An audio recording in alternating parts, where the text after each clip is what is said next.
One Team Media.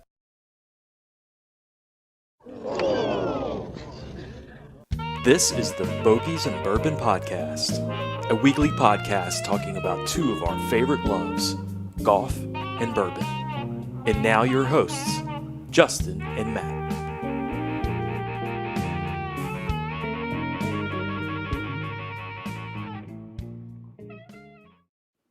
All right, welcome back to Bogies and Bourbon Podcast. It's Matt and Justin. How you doing, Justin? What's up, Matt?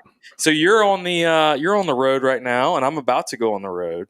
Yeah. So you went to the in-laws, you said? Yeah, I'm in my mobile office, my mobile podcast studio. Yeah. Also known as the guest bedroom. That's right. Yeah, we're here. Mary Beth is 36 weeks pregnant, so we decided to make one last trip to see our family before we're not doing anything for years. And I'm praying for your golf game during all that time as well, and how much time you're going to have to put aside towards the baby life instead of golf. I know. I've got a simulator coming soon, though. So yeah, I know. I talked. I can still stay. Like what is it? Yeah, I think I'm going to. Yeah. Oh, it's between. If I had money like you, I'd get the TrackMan, $40,000. I don't have that one. I think I'm gonna get the SkyTrack, and it was between it and the Rapsodo, and they pick out like one's better for indoors. And since it's gonna be in the garage, I'm just gonna go with the SkyTrack. Okay. And so hopefully we keep my handicap at a 5 or 3. Hopefully we keep it at a 3, and we stay there. Well, and I'm gonna try to keep mine. I'm going on vacation. I'm gonna try to keep mine at a 30 while I'm out there. Kiva Dunes on Monday. Yep. And then Peninsula, and I think that's Wednesday. Okay, great course. And then we're going to see what we can do next. See if you're still standing. Yes, it could be a Friday. We need like a day because it's my dad too. Like I have issues with my back. My dad's got his own issues. So we both walk around like we're old people on the beach. So yeah, getting old still, man. But yeah, you'll enjoy both of those. Peninsula is really nice. Yeah, I haven't played either one. Usually we go down there and we play like Craft Farms. Let's see. We went to Pensacola 2 years ago, and that's just not as good. There's nothing down there.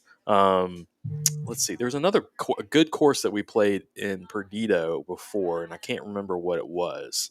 Not Craft Farms, but something else. Is it Lost Key? Not Lost Key. I've never played Lost Key, and that was another one that we were thinking about. But I've heard so many better things about these other courses. Or if you just keep going to Destin, you're going to find way more stuff, and it's just not that far away. We could do that. Right. All right, so a lot to talk about. Yeah. Last time we talked, we had our picks for PGA Championship. Neither one of us won anything on that. No, we were both losers here. I do know somebody that they were about to bet $5 on Phil Mickelson, and then they were like, I'll take it off. So they took off their bet for Phil. It was just a $5 bet, but they don't want to quick like $1,000. Yes, like crazy amount of money. They didn't bet it. So I don't know of anybody that actually bet him straight up at the beginning of the tournament. Do you know anybody? No, I haven't. Any of my buddies that gamble on golf didn't not even think about taking Phil. I had a couple of buddies that took Tony.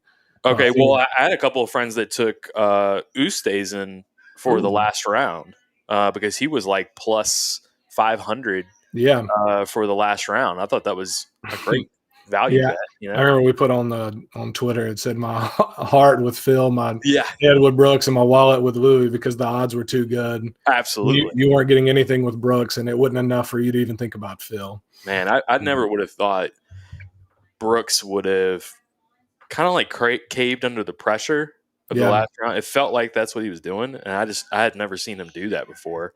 It seemed like he got so frustrated with just everything. I mean, like he missed let's see. I'm trying to think. On Saturday, one of the days I tuned in, and he missed like a 3-footer for birdie.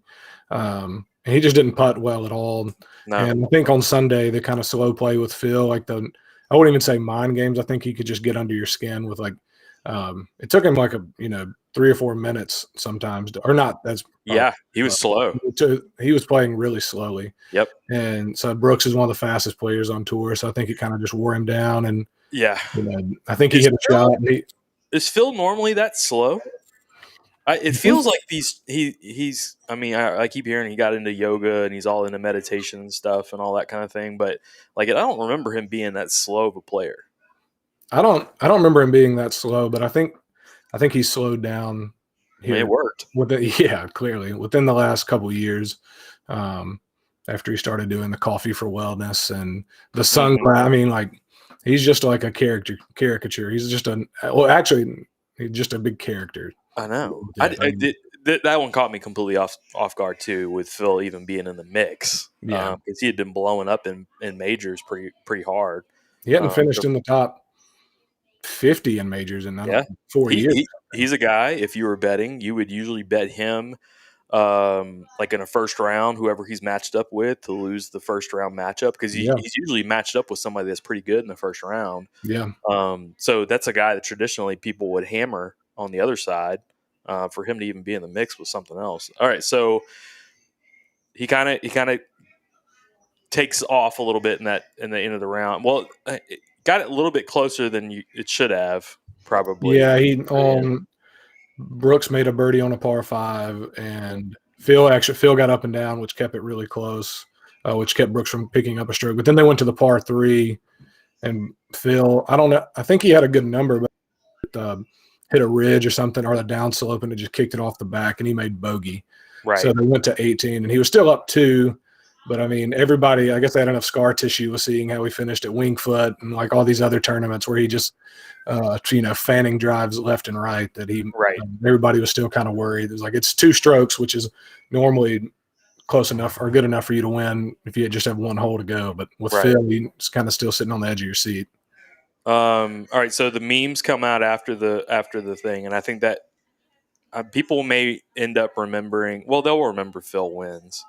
But people may remember the memes just as much as Phil winning, because this is where the Brooks and Bryson interview after the tournament comes, and it gets leaked out by Golf Network, the Golf Channel. Fantastic content by Golf Network. Whoever had that raw footage and released it knew exactly what they were doing, because all year. What's that? Say it again. I think it was one of the most viewed. I think it had over 15 million views in like an hour and a half. Oh, but it was just so funny, and it's happening. Like people don't like Bryson. Like, right, it's right. obvious. And for him to actually just be out and open about it, like, I think that's people crave to see what like happens in the golf locker rooms and things like that. I think people would love to know who's liked and who's not liked, and who do they talk about and all that kind of stuff. So I love seeing the human side of all that. For sure. Yeah, it's pretty cool. When they did the still shot of Brooks, when Bryson walked by, I was like, I feel like that look whenever my wife tells me I can't do something, or I'm just like, oh my gosh. We all know the look. Yeah. And I think that's what's so great it's about basically it. just like, fuck me, man. Like, yeah. But it was really funny. Yeah, Bryson's just hard to like. I mean, what did he say? Did we ever find out what he's actually said? No, I never saw. I read somewhere that he mentioned something like he couldn't believe he got in a bad spot because of he thought he had a good drive, but I was like, they're never going to be able to confirm. Like, you couldn't pick it up. So he was just bitching about that. I think he was just bitching about something walking by. Yeah, not actually saying something to Brooks. No. Okay. But he put out a couple videos I watched on YouTube this week of like a day in the life of a PGA Tour player, or a week in the life of a PGA. Anyway, so it showed him, and he some of that content wasn't bad, but he's just a tool, man. Like, yeah, he's. I loved watching there was an Instagram about him right after where he was like trying to do curls or something with like huge dumbbells. Yeah. And but he's doing them all incorrectly. He's kind of like just throwing his arm up like this, and some fitness guy like retweeted it, and he was like, "Please do not do anything like this. This doesn't do anything for you, and it's only going to cause injury." Yeah, I don't know. He's just tough to root for. He just seems like such a goob, and he seems like he tries to be smarter than everybody. And I saw a video in one of the videos he was speed training. And he was talking about blacking out and having tunnel vision where he almost passes out because he's trying to exert so much energy and force into the golf swing. I was like, the fuck out of here, man. Like, yeah, that's a long drive contest. That's not – I think he focuses on that stuff, and he doesn't – like, at the end of the day, you're still just – you're not getting to the next level with what you're doing. He was actually – to me, he was a better golfer before he got built and all that kind of stuff. Yeah, Phil Mickelson hit the longest drive on – the holes Sunday, and it was like, all right, Bryson, well, this you're 25 years younger than 50-year-old Phil, and you're worried about the wrong stuff. Yeah, it's kind of what that tells me. Like, Phil's worried about meditation and calmness and like, all these kind of mental exercises, and then here's Bryson trying to lift up. And all those guys are good. Like, it's just like the PGA Tour has like a show pony. They like let him out, do his thing, or he's like the bearded lady of golf. Like, he's like a thing where you can just go see him. Like, man, that was cool. The funniest was it was the Happy Gilmore where they're interviewing Shooter McGavin after, like, hey, what did you think about Happy? And he was like, I don't know, I was too busy winning. Right. Yeah, it's so perfect. That's exactly what he is.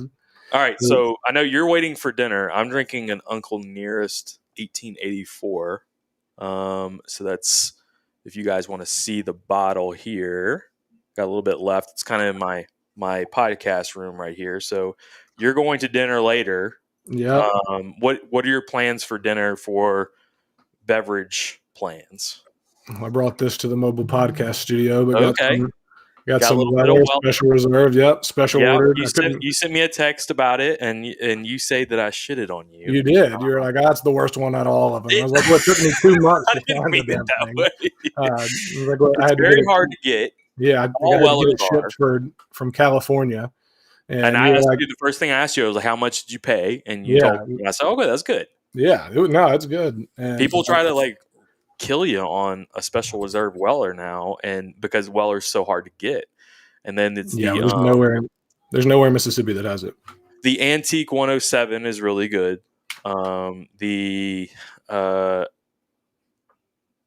Let's see. I'm trying to think. The Weller 12. Weller, yeah, that's right. Foolproof. Foolproof is something else. It better be for the price tag. Yes. Weller 12 to me is just a home run, and that's the one that everybody compares to Pappy's.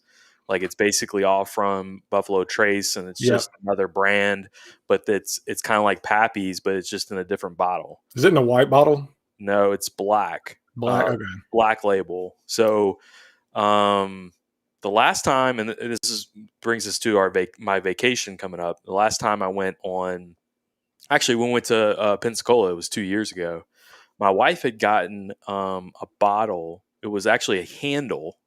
So it was not 750 milliliter. It was actually a liter of Weller 12. She got it from some liquor store here in town and went to the back, and they were like, yeah, I got this bottle. And she sent me a text, and she was like, it's like $150. And she showed me a picture, but it was actually the large bottle. And I was like, hell yeah, you buy that.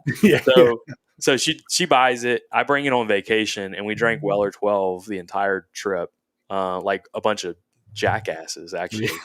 But now I'm thinking, okay, do I need to bring some like lesser stuff? Like I went kind of like crazy and brought like the good stuff out there. I feel like I need to like just bring my regular stash and not like the really nice stuff. Yeah, you need to go with quantity on a vacation, not quality for a little, like quality for like one night and sit out on the back patio and listen to music and just kind of reflect and relax. And we're going to be podcasting out there too. Like, I'm gonna need some stuff for that.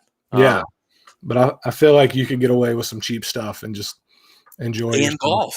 I usually bring like a little. Well, actually, I have I brought it to a tasting one time, and I don't know. Remind me if I told this story or not. But there was one bottle that I have that I brought to a tasting, and it was. I got some friends that got really nice bottles of bourbon, and I had this bottle of. It's called Kings County. And it's in like a little small bottle, and it's got a little screw top to it. And it looks like very vintage kind of bourbon. And I think there's different kinds of it that some are good and some aren't. Well, this one was like 135 proof or something crazy. Wow. And it's just too hot and like no flavor at all. It's just really bad. And so they were tasting it and they were like, oh, this is terrible. Take it back. So I've used it now. It's a small bottle. So I put it in my golf bag and it's actually my golf bourbon. So whenever I need it, I can pull it out or whatever. It'll get you there.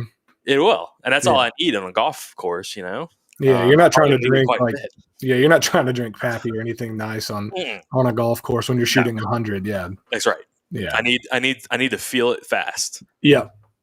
Yeah. I may just get some weed. We'll see. Yeah, might as well. Well, we have to rename the name of this podcast. Yeah. Bogies and Blanc. Yeah. All right. So you're good with those course selections that we have, huh? Like Kiva. Yeah.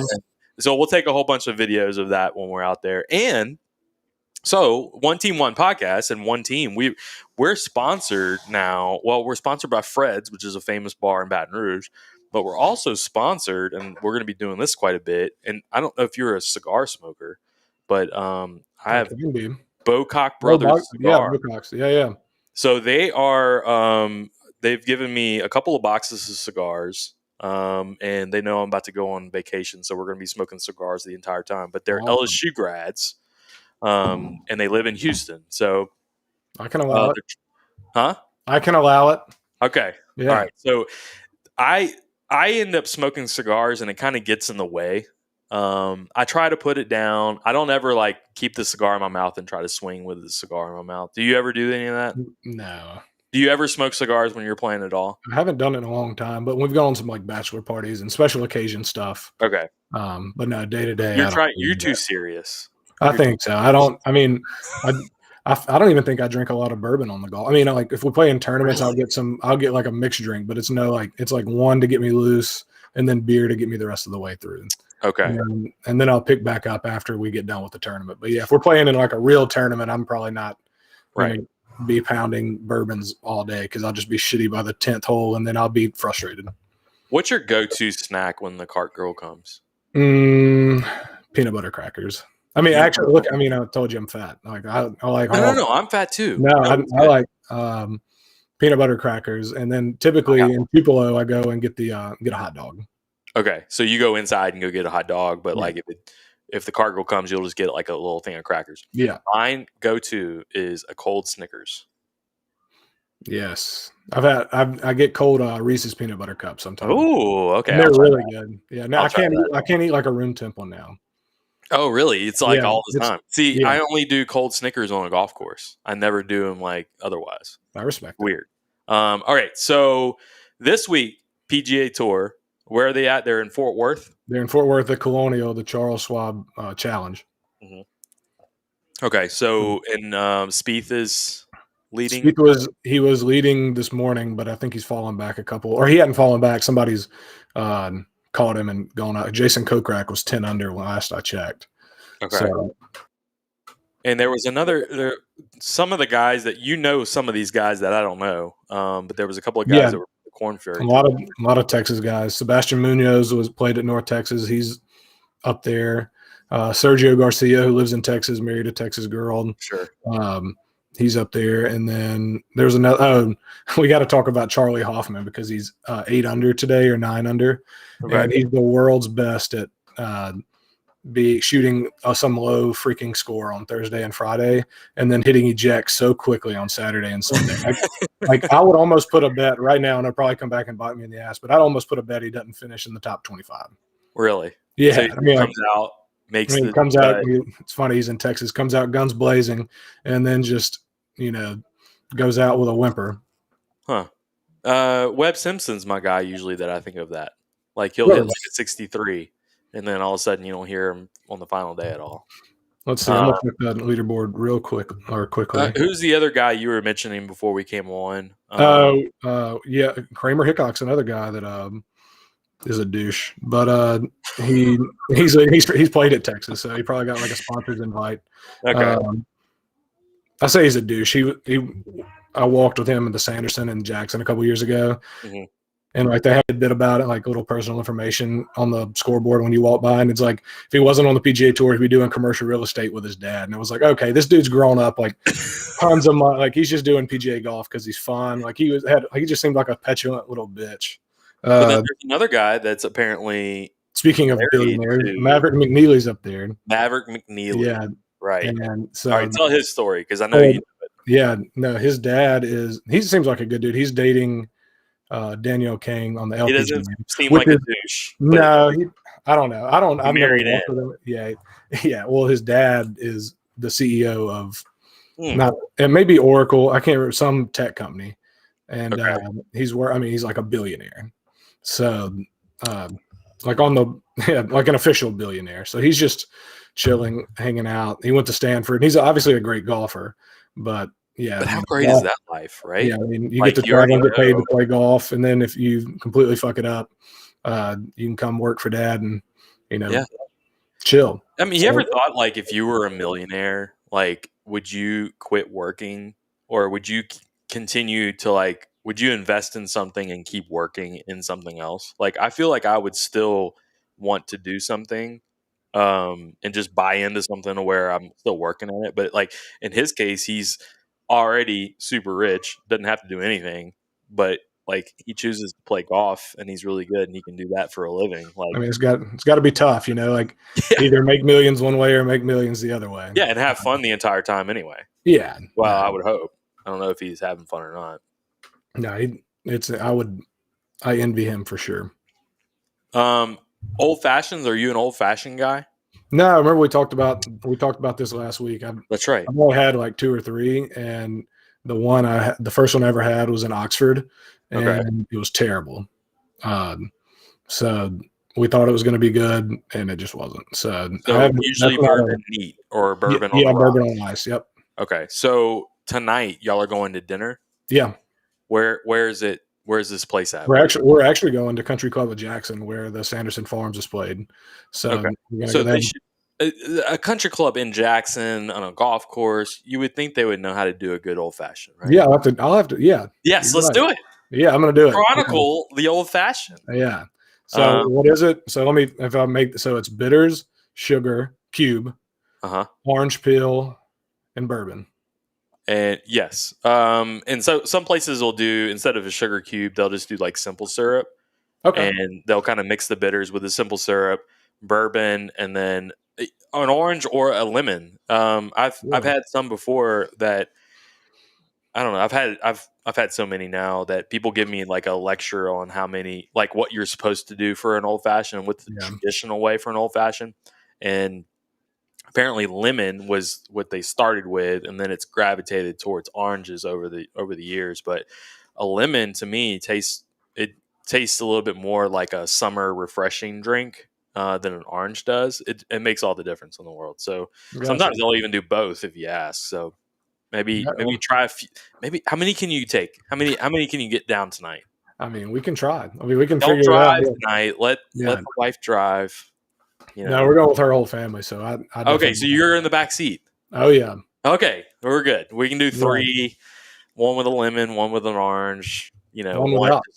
Yeah, just one. Tell me what you want to do for me. Yeah. Okay. So, perfect. This will be great. Yeah. I'll have to report back next week. So are y'all going to play golf in Jackson? We're going to, hopefully, my wife is going to see her family all weekend, and then my brother-in-law and my father-in-law, I think we're going to go play Country Club of Jackson one day. And then there's another course where the Sanderson used to be held called Annandale. Okay. We're going to go play it. But we're kind of just here hanging out. So I know we're probably going to get one round of golf in, and hopefully 2. Do you bring your clubs everywhere you go? Just everywhere? Yes. I mean, yeah, if we travel at this point. Okay. Yeah, because I know my wife will get distracted and she'll want to go shopping or she'll want to go see some friends. Or I was like, good, I'll just go knock off at some shitty golf course. Municipal, yeah. Yeah, exactly. No, for real, I carry them everywhere I go. I carry a stand bag. All my golf clubs. We'll walk. They're like, we don't have any carts. I'm like, okay, I'll walk. Well, this time of year, I do the same thing. I just keep my clubs in my truck just in case. Yeah. And it just wherever we go. Now, all right. Here's my dilemma tomorrow: is we're leaving in the morning. We're going to Florida from Baton Rouge, and we're gonna have so much shit that I have to pack. And we're gonna do that tonight. It's going to be luggage. It's going to be there's all these like Memorial Day things that we're bringing. My wife's making some Rice Krispie treats. We're going to have to put those in the truck. Like it's all this stuff. Yeah. And I have to bring my my golf clubs. So what I'm going to do, I've already wrapped them and put like a cover over them, and I'm going to put them in the back of the truck tomorrow morning, and we're just going to ride with them in the back of the truck. But then I know we're going to stop at like Buc-ee's or wherever we need to stop. Yeah. Do I need to take them out and put them back in? Because I don't want anybody to steal my clubs. No, I wouldn't worry about it. Don't worry about it? Okay. I'm not going to worry about it then. No, don't worry about it. Don't even sweat. You're a pro. Yeah. That you can tell me that. Okay. Yeah, no, I don't sweat it. Don't even worry about it. Yeah. I'm sweating. If they do somehow get stolen, just rent some clubs and buy some better bourbon and you're good. Okay, I'll have to rentals. I mean, is your score really going to change that much if you had to buy somebody else's club? There you go. What are you worried about? Oh, yeah. God. If they get stolen, I swear to God, this next episode is going to be rough. All right. What else we got on the docket today? I think the last thing we want to talk about was the match. Yes. Brooks and Bryson said. Yeah. When is this scheduled for? Do you have any idea? I actually have no idea. I saw it on Twitter, and it's going in one ear and out the other. I know who's playing, and I know the memes, and that's it. Right, and that's all I know too. Which is, I mean, enough because did they blow it here? Like, I feel like they blew it. I think they have. I mean, is Phil like a part of this? I feel like he is. I feel like he is too. Yeah. Let's see. But the fact that right after the meme, they come out with the Phil versus Bryson, where this could have been so lined up for Brooks versus Bryson. It's set for July 6th.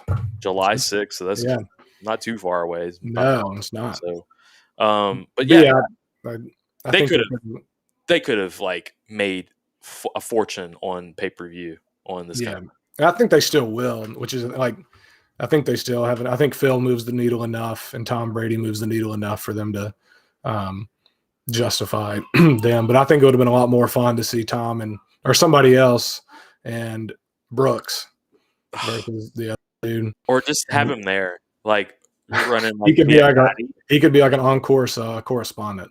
Yes. Oh, that would be fantastic. Yeah. He could be talking about Bryson hits a drive and be like, that fucking douche hits it. I mean, it's like so bad. Like, my grandmother could hit a ball that far, bitch.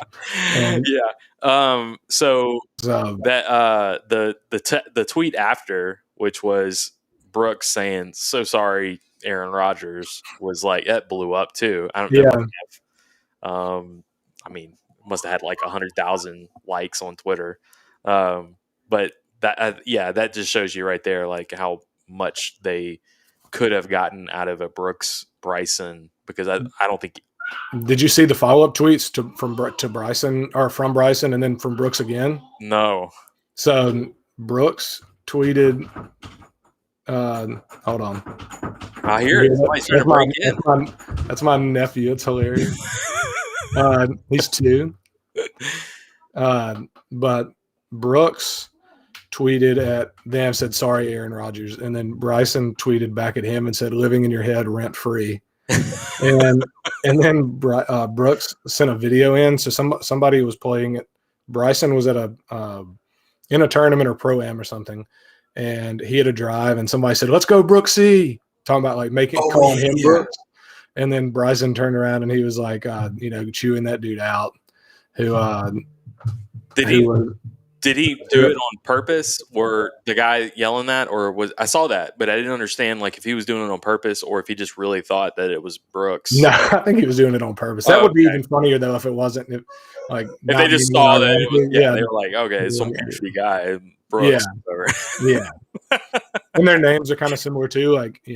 So it'll be fun. We'll have a lot to talk about going towards that, and then the next episode we'll do. I'll be at the beach. Okay. Where will you be? Like Thursday-ish. I'll be in Tupelo. I'll be back. Okay, so back in Tupelo. We may have a guest on. I'm going to try to see if we can get somebody on. Now, you know the name Justin Vincent, right? Right. Yeah. He played running back at LSU. I want to see if I can get Justin to come on. Maybe. Also, we have a friend of ours, Chris Landry, here in town. He's a big golfer and bourbon snob, so we may have a few people that we can kind of get on here. We need to get Buffalo Trace to sponsor the podcast. I think that would be great. You want to jump on that? Yeah, I'll call them up. Yeah, I'm sure they're not busy and don't have any other. They don't have anything else to do. Yeah, that's right. Yeah. Actually, full disclosure, I work at a TV station here in Baton Rouge. And we've had my sports director on One Team One podcast before, but when he's on a local show like in Baton Rouge, he feels like he needs to be buttoned up and like sports guy. Yeah. And he found out that we were doing a golf and bourbon podcast, and he was like, "Can I get on that one?" And I said, "Yeah, absolutely," because he's a big golfer. He loves golf. And he goes, "Because I feel like if I'm on that one, I can be like really loose." And I said, "Yeah, absolutely, come on by." Yeah. So. Yeah. We'll have to get some more people on for sure. Just to start. So I guess we appreciate everybody coming on tonight, listening to us. We're gonna have all the audio up probably shortly after this, and then we'll have some details for next week on the vacation. We'll be 2 rounds in by the time. You're gonna be so sore. I have Percocet. There you go. You're already good. Know. Yeah, it is what it is. Yeah. I was thinking about getting a shot before, but who knows? Whatever. We'll deal with it. We have to send some videos and some content my way. We'll send some stuff. We'll have stuff going on. Bogies and Bourbon. We'll have it on One Team and One Team One podcast. Part of the One Team media group. So check us out on our YouTube page, and we'll share all that information as well. You guys go ahead and like and share everything you can on Twitter. We'll post this episode out on there. That would be fantastic if you guys can do that. And we will. I guess we'll just talk next week. We'll keep it light. And then next week, I guarantee you, when I come on, I'm drunk already. Yeah, I hope so. Yeah, I guarantee. I'm probably gonna have sunglasses on or something like that. Yeah, it's about to get wild. This Bogies and Bourbon and Blunts. There we go. Oh yeah. Yeah, there's going to be something going on. I tried to get some. I'm hearing about tinctures. I don't know what that is exactly. Drops, I guess. Yeah. It's going to get the people going. Yeah, I'm already smoking cigars. I don't need to be smoking anything else, I think. So, trying to keep it healthy. Right. All right, we'll talk to you soon. Y'all have fun at dinner tonight. We need some. You need to. I'll give you a review on some old fashioned. Yeah. That's exactly. We'll post it on Bogies and Bourbon. All right. Appreciate you guys. Talk to y'all soon. Talk to y'all next week. Bye.